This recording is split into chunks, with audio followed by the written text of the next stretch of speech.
Buying my Kindle has been one of my absolute favorite purchases because I save so much money while using my Kindle. You buy so many books and I would hold out on the Kindle. I was one of those like, I'm not getting the Kindle. I'm not getting the Kindle.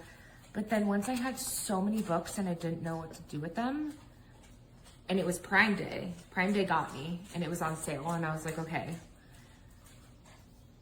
Game changer. It fits in your little purse so nice. You don't have to worry about your books getting ruined, the corners getting crusted. That was like my biggest pet peeve. And I also love this little case that I got for it. And it just opens, closes. Love it. You just connect it to Wi-Fi. You can read so many books. And I love the Kindle Unlimited. There's so many great books on there and it's like $15 a month or so. But yes.